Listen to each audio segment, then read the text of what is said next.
आपल्या स्वतःच्या चुका मुठीत झाकून लोकांकडे बोट दाखवण्याची माणसाला फार वाईट सवय असते. फक्त संस्कार आडवे येतात. नाहीतर जी व्यक्ती रडू शकते ना, ती रडू पण शकते. जी व्यक्ती ऐकून घेते ना, ती ऐकू पण शकते.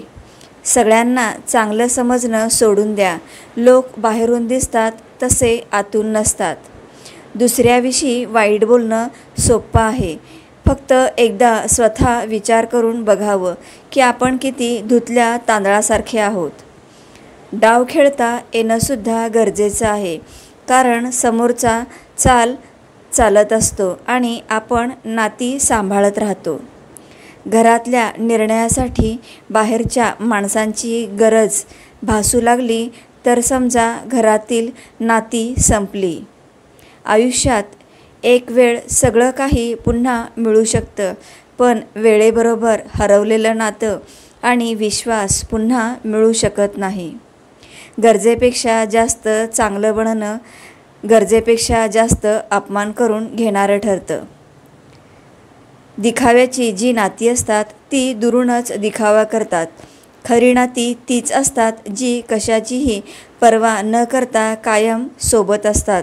मग ते नातं कोणतं का असेना. आणि जी नाती वेळेनुसार अथवा कोणाच्या तरी सांगण्यानुसार बदलतात ती आपली कधीच नसतात. माणसाने कधीही तयारीतच राहावं, कारण सध्याच्या युगात वातावरण आणि माणसं कधी बदलतील हे सांगताच येत नाही. नियती जेव्हा तुमच्या हातून काही हिरावून घेते तेव्हा त्याहीपेक्षा मौल्यवान देण्याकरिता तुमचा हात रिकामा करत असते.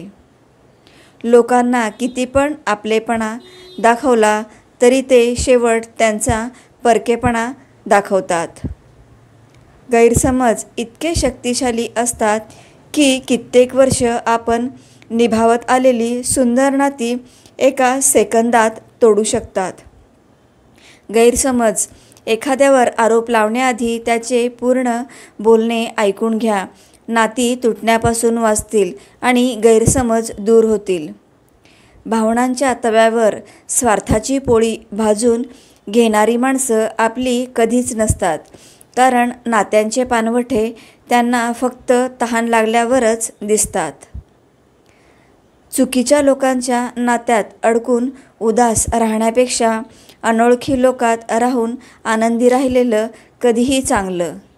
आपल्या चुकीचे खापर दुसऱ्यांवर फोडण्यापेक्षा आधी आपलं कुठे चुकलं हे तपासून पहा.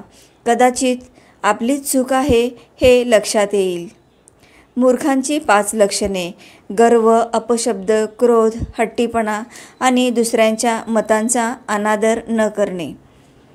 मॅच्युरिटी म्हणजे फार काही नसतं, फक्त आपल्या असण्याचा कोणालाही त्रास होऊ नये एवढीच काळजी घ्यायची. वागणूक हा एक असा आरसा आहे की ज्यात प्रत्येकजण स्वतःची प्रतिमा इतरांना दर्शवत असतो. दुसऱ्याच्या सावलीत तुम्ही स्वतःची सावली कधीच बनवू शकत नाही. त्यासाठी एकट्याला उन्हात उभे राहावे लागते. जसे एकाच बाजूने भाजून जशी भाकरी बनत नाही, तसंच नात्यामध्ये एकाच बाजूने जीव लावून नातं घट्ट राहत नाही. लोकांचे कान भरून किंवा काड्या करून अस्तित्व क्षणभर असतं. आयुष्यभर राज्य करण्यासाठी मनाचा मोठेपणा आणि नीती साफ लागते. जो दुसऱ्याच्या आयुष्याचा खेळ करतो ना एक दिवस त्या व्यक्तीच्या आयुष्याचा तमाशा नक्कीच बनतो. वेळ प्रत्येकाची येते शेठ. ज्यांना काळजाचे घाव आणि डोळ्यातील भाव कळतात त्याच नात्याला खरा अर्थ असतो. बाकीची नाती केवळ माझी म्हणून वाहिलेली व्यर्थ ओझी असतात. श्री स्वामी समर्थ.